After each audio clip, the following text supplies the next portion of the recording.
You're listening to Psych with Mike.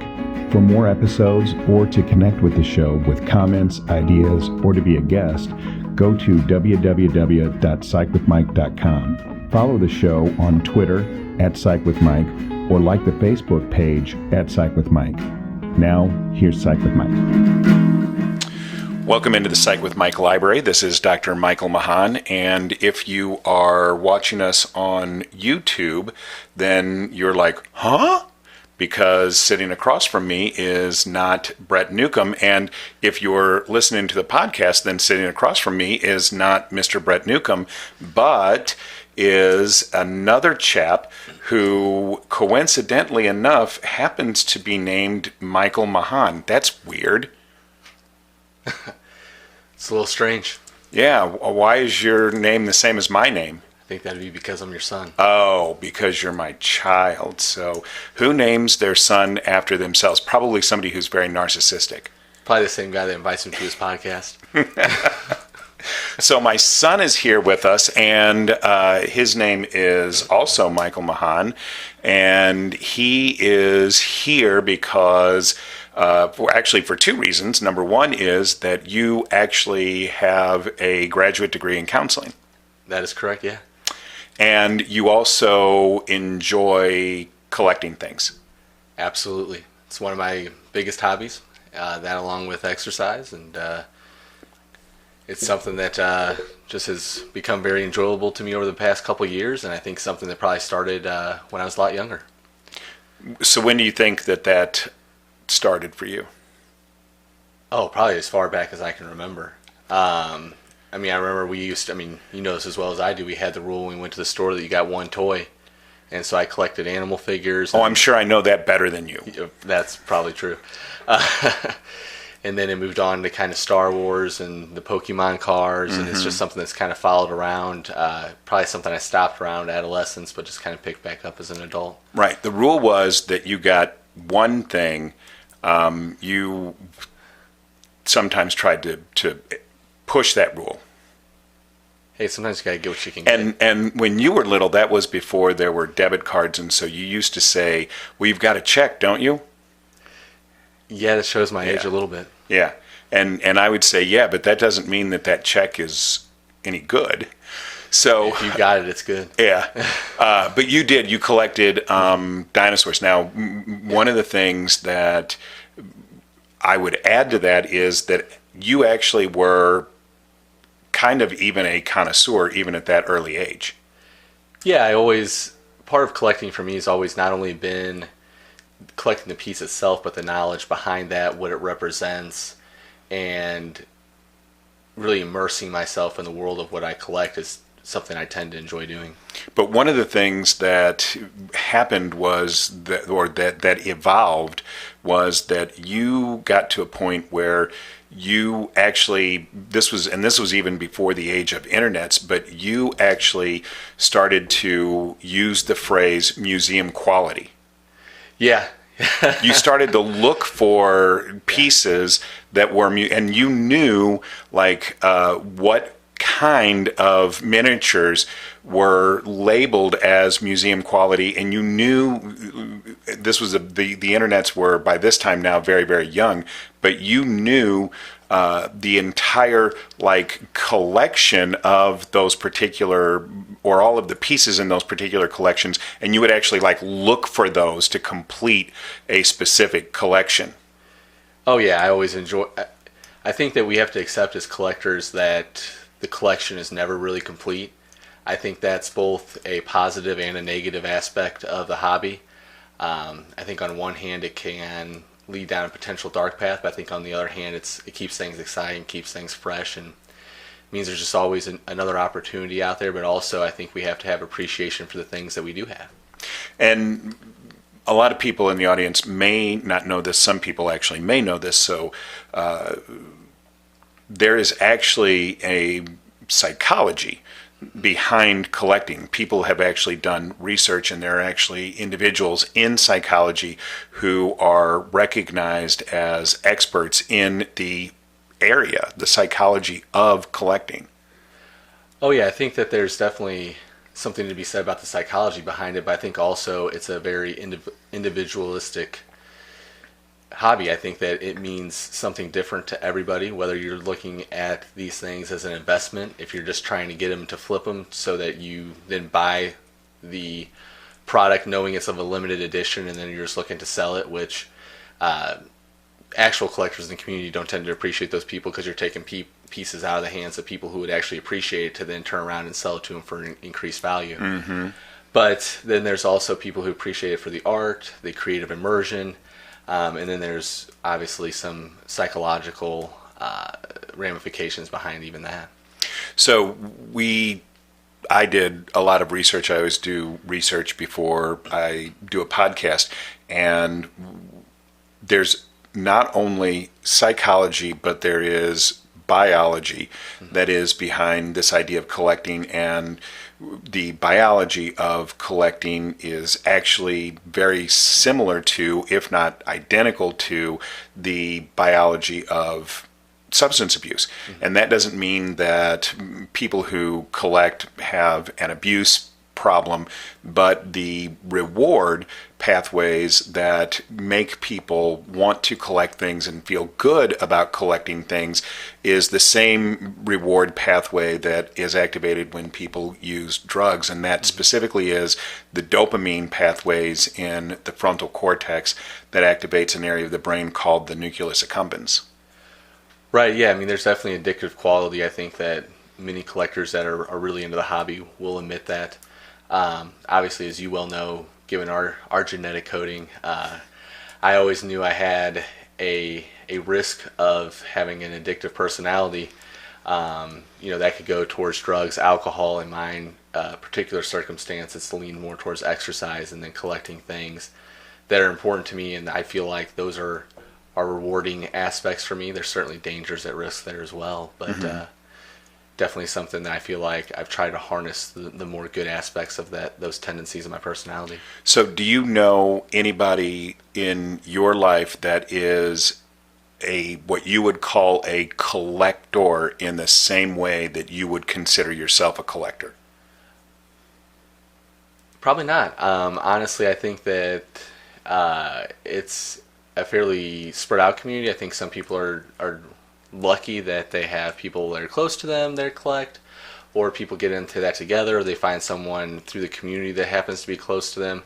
I do follow some people on YouTube, some individuals that I think kind of make me feel more immersed in the community, have kind of taught me some things. Right, but that's my point is is there anybody that you see that you would identify as being in that same kind of, whether you call it hobby, I mean, I don't want to call it an addiction, although I do agree with you that I think that it can get to a point where it becomes addictive. But so you do know some people, or at least follow some people that you would put in that category.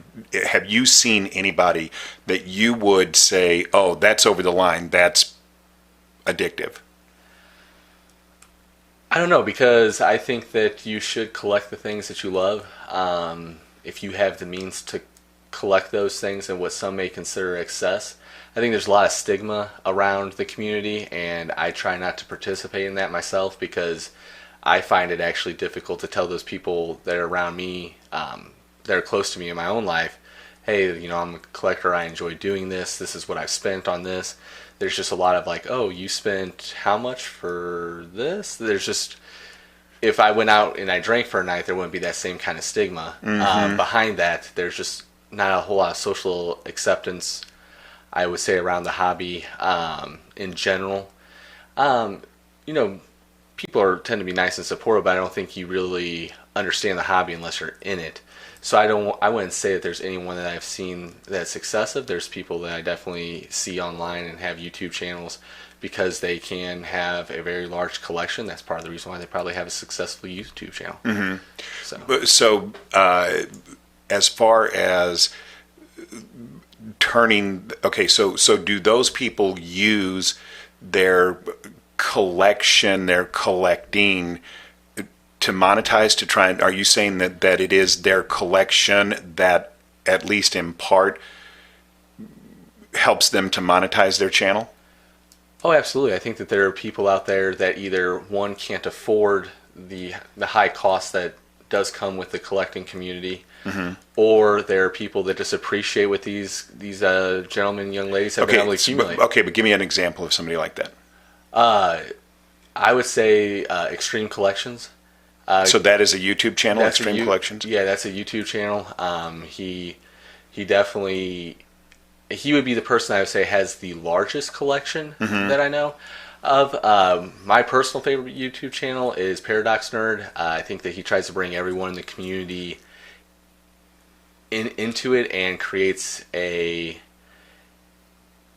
very welcoming dynamic. Whereas some people, I've seen their channels and it's just like, oh, I've got this new piece. It's great. It's big. It's this. But I think he really preaches. He says it even on his channel that collect what you love. That's something that he really, at least I'm paraphrasing here, obviously, but that's something that he really brings into that channel. And I think that is the type of dynamic that I appreciate and would want to see more of in the community. So what do these gentlemen collect? Paradox Nerd, I basically follow him because of his Star Wars collection. So okay. But I would say he branches out into a little bit of everything. I've seen some Marvel, DC, etc. Extreme Collections, I mean, it's an extreme collection. He collects a lot of different things. A lot of Marvel, DC. He's got some Star Wars stuff. That's how I found his channel. I've watched this other gentleman, Red Cup Review, collects a lot of DC, but he collects Lord of the Rings stuff, which is how I came across him. So I think that as collectors, we tend to gravitate towards the people that collect similar things as us. I think that's sure. But also, I like to see guys like Extreme Collections because I found out about different companies through him. As a collector, if you don't know anyone else in your immediate area, the only avenue you have to grow and expand and to find reputable companies are these guys that collect online and share that with everybody. But I wonder if this has really become the phenomenon the way that we know it today because of the internet. So you used to be able to you could collect beer cans, or you could collect cars, or you could collect, whatever. Back in the day when I was younger, Star Wars cards, baseball cards. But now that there's the internet, people can make things. There's, a whole entire industry around just building and selling custom lightsabers online that you wouldn't be able to do that if it wasn't for the internet. So I think the internet has really, really expanded what we consider this hobby of collecting into areas that it never ever would have been able to grow into without the internet. But obviously that doesn't mean that collecting wasn't something that was done. It was clearly done, but it was done obviously very differently back then than it is today. Oh, absolutely. I think globalization is huge for the collecting community. I mean, most of the places or the companies that you collect from are based in the Asian markets. And then a lot of companies that you order through are e-commerce sites. And so that's why it can be so difficult to find out, okay, who's reputable, who's not. That's why we need people like Extreme Collections. That's why we need some people like Paradox Nerd. We need people out there in the community that really love and enjoy the hobby, but also provide good, solid information to people who are trying to consume these products, because there is a little bit of a risk involved as well. There's people that spend lots of money and it doesn't arrive exactly how you would expect it to. You kind of hear those horror stories, so you want to make sure that you really vet the sites that you're going to, because not everything you see on the internet is true. So I want to talk a little bit about the psychology. So we've already touched on the biology, that the reward pathways that are activated by the neurotransmitter dopamine through what's called the nucleus accumbens is how we get rewarded for this collection. And I don't think I said this earlier, but one of the things that the science tells us is that actually we get the greatest response in that reward pathway when we are anticipating getting a new piece. So looking for a new piece, actually buying the new piece, and waiting for the new piece to come is when the individual gets the most reward. Then you get a tremendous burst of dopamine when the item comes, when you acquire it, whether it comes through the mail or you pick a car up or you have it delivered. And then there's kind of a drop off after that. And then people want to go out and collect the next piece so that they can get that reward. So that's the biology. But I want to talk a little bit about the psychology. So we looked at a lot of different theories about what happens, or at least what the psychology of collecting is, and it goes all the way back to Sigmund Freud. So Sigmund Freud actually wrote about collecting as a psychological phenomenon. Yeah, I mean, I think there's definitely a lot about the psychology behind collecting that I think we're still trying to pinpoint. Like I kind of said earlier, I think it is individual. As far as the Sigmund Freud, I don't know if I... Okay, so Sigmund Freud's ideas were that collecting was a form of what he called object fixation, which actually had to do with the potty training stage of human development, and that the reason that we collect is to assuage our anxiety over what anal retention was all about. So Sigmund Freud believed that when you learned how to go to the bathroom, that was extremely traumatic because you felt like you were losing a piece of yourself by defecating. Now, I don't know that I necessarily put a lot of credit into that. I think that there certainly can be trauma associated for some individuals with potty training, but as a rule, I'm not sure that I hang a lot of credit on that particular theory. But again, Sigmund Freud was the first guy to come onto the scene. It's just amazing to me that collecting as an idea was something that is so important to psychology that the very original theorist that we recognize in the field, Sigmund Freud, actually had ideas about it. And then Jung talked about it. Jung talked about this in terms of the pre-industrial civilization, the hunter-gatherers. We had to hunt for food. We had to be able to store that food. The people who were most industrious were the people who were most successful, and that is where the evolution, or that evolved into what we now consider collecting today. Then other people, existential psychologists, talked about collecting. It helps us to deal with the anxiety over our eventual demise, that we're all going to die. If we collect these incredibly large and really prestigious collections of things, that persists beyond our lifetime, and it helps to alleviate that existential anxiety. And then there's also a theory about mastery, that people who go out and collect things are trying to master this specific domain in which they are collecting, and that really goes back to the work of Alfred Adler. So pretty much all the way through psychology as we know it, there have been theories. People have been looking at this process of collecting and have talked about it in ways that range from pathological to absolutely essential. Yeah, I mean, I was pretty familiar with Freud's ideas as far as collecting. I just, with most things that he kind of theorized, I just don't necessarily agree with it. But I think, Jung's idea of that we were, through evolution, we gathered and we stored things, that does make a lot of sense. That would then be passed down, and now we've evolved into a society where we don't have to gather and store food for the most part, at least in our particular society. And because of that, and that need and desire is still there, then it would make sense that's then involved into collecting things that we've isolated and pinpointed that are important to us. Mm-hmm. I think that the idea of mastery and control, there is definitely some credence to that. Obviously, it can be a very unstable, chaotic world out there, and the idea that we create a smaller microcosm of the things that we enjoy that we're able to keep close to us, I think that definitely is part of it. I mean, the idea of surrounding yourself with the things you love, So in the time we have left, I want to talk a little bit about your collection actually now has gotten a new home. So talk a little bit about that and how that happened. And then I have a really important question that I want to ask you before we end. Yeah, so the collection's definitely got a new home.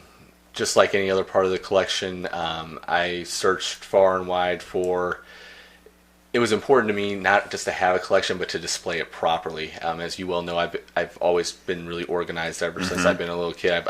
I love things just in order, and to have a place where they're protected. And you can spend this money on these collectibles. It's like I don't want to just like throw them on a shelf to get dusty. I want to take care of them the right way.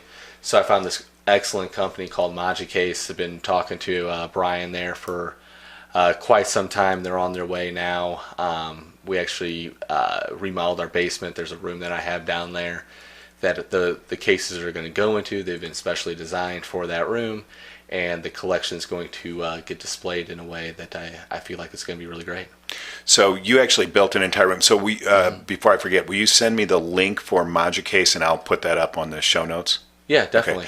Okay. But you actually built a room to be able to house this collection, and then in that room, you actually thought a tremendous amount about how you wanted the collection to be displayed, and so you actually built this room in a way that would optimize your ability to display your pieces in a way that you felt like did them justice. So this was something that was really, really important to you, and I can vouch for that. I mean, when you were, I don't know, little, like 3 or 4 years old, your mother actually had a custom curio cabinet built specifically for your animals, your pewter animals specifically, that you had, and I think you still have that. I do, yes. I have it to this day, and it was just really important for me at this stage of my life that, I love watching, sporting events, playing video games. Most importantly, I really love writing. I wanted to create a sanctuary in which I felt like I was surrounded by the things that I love and care about, and really represent my personality. And so I feel like that's a space where I can go and I feel really creative, and it really accentuates some facets of my personality that I don't know I'd be able to fully articulate otherwise. And so that was kind of the idea behind that. My beautiful wife had agreed to give me that space. She loves decorating the rest of the house, so it's just something that's come together really nicely. So the really important question that I want to end on is there are a lot of people, I think, as you had referenced earlier, who say you spent that much on that, and they don't understand, they don't get it. And certainly we've already talked about that this can become a problem if you're buying, objects instead of feeding your children, then obviously that's a problem. But that isn't the case for most people. Most people collect for what are real, foundationally, if not necessary, at least explainable psychological and biological reasons. So it's not a bad thing, it's not a pathological thing. But some people still don't get it. They don't understand it because it's not their thing. Right. And so they don't get it. But what would you want to say to people who don't get it to help them understand the people in their lives for whom this idea of collecting and this process of collecting is really important?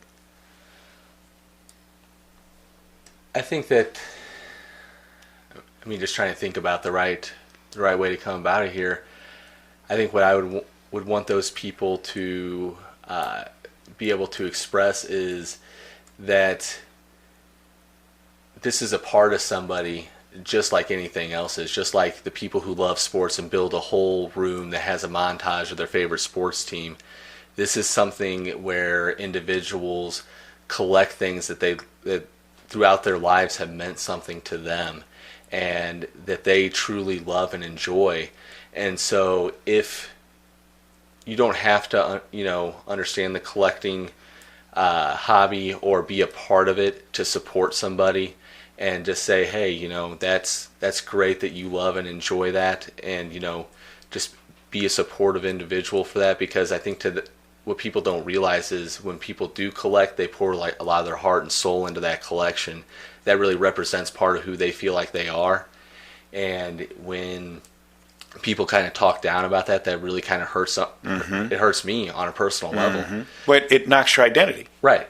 Because this is something that I've formulated because I enjoy creative writing. I enjoy these things. It's something that makes me feel closer to the worlds that, I've found an appreciation for. And I think that just because I appreciate, abstract worlds that aren't necessarily part of this, this one, but bringing that tangibleness into a sort of life and being able to look at and appreciate that, I think is a healthy thing. I mean, I think there are a lot of people who would agree that, the worlds that George Lucas created have the very best and very worst of us inside of them.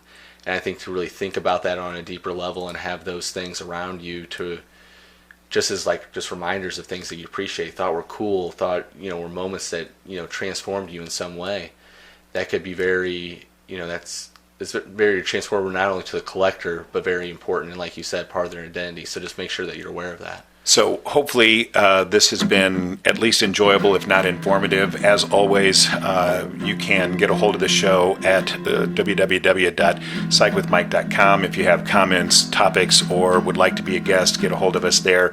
All of the music that appears in Psych with Mike is written and performed by Mr. Benjamin DeClue. And as always, if it's Friday, it's Psych with Mike.